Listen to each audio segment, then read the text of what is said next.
Welcome viewers. Dozens of rockets fired from Gaza lit up the sky following the killing of at least 10 people in the Israeli airstrikes. Militant leader Tayseer Jabari was among the dead. Israel said the strikes followed an immediate threat from the Palestinian Islamic Jihad (PIJ) group. A 5-year-old girl in Gaza also died, local health officials said, and dozens more were injured. PIJ responded by firing more than 100 rockets in Israel overnight in an initial response. Most were interrupted by Israel's Iron Dome missile defense shield, but sirens sounded in a number of Israeli cities throughout the night. The Israeli Defense Forum (IDF) said it had resumed rocket strikes against multiple militant positions in Gaza, continuing the attacks in the early hours of the morning. On Sunday, Israel said it had arrested 19 members of PIJ in raids across the West Bank. The overnight exchange of fire marks most serious escalation in violence since May 2021's 11-day war, which left more than 200 Palestinians and a dozen Israelis dead before ceasefire was agreed. Egypt, which had acted as a mediator between the two sides in the past, is reportedly offering to act as a go-between once again in a bid to prevent further escalation. Cairo officials were preparing on Saturday to host potential delegation of PIJ representatives as part of the process, Egyptian media said.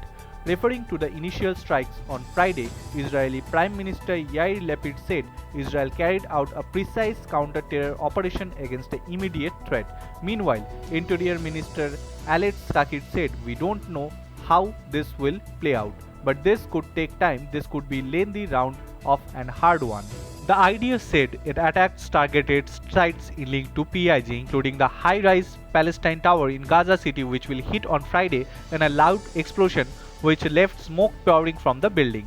An Israeli military spokesman estimated about 15 militants were killed in the operation. Local health official inside Gaza says the PIJ militants, including Tayseer Jabari, have been killed since the strike started.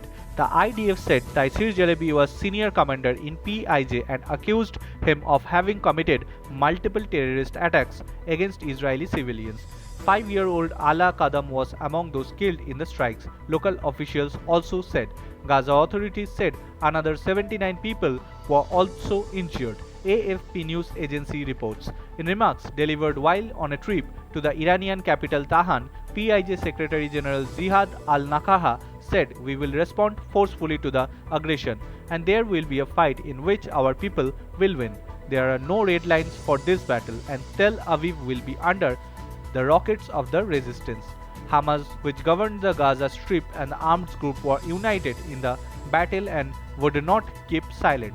The latest conflict closely follows Israeli arrest in Bassam Shadi, reported to be head of PIJ in the West Bank on Monday night. He was held in the Jenin area as part of ongoing series of arrest operation after wave of attacks by Israeli Arabs and Palestinians that left 17 Israeli and 2 Ukrainian dead. 2 of the attackers came from Jenin District.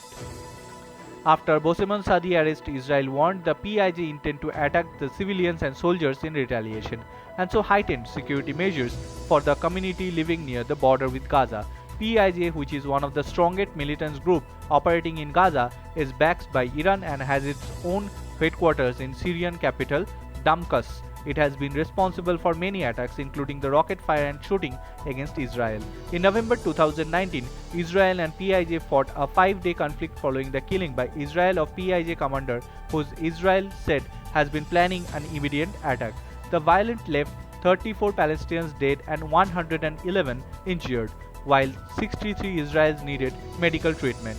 Israel said 25 of the Palestinians killed were militant, including those hit preparing to launch rockets. Abrodas report, FOSAAC TV.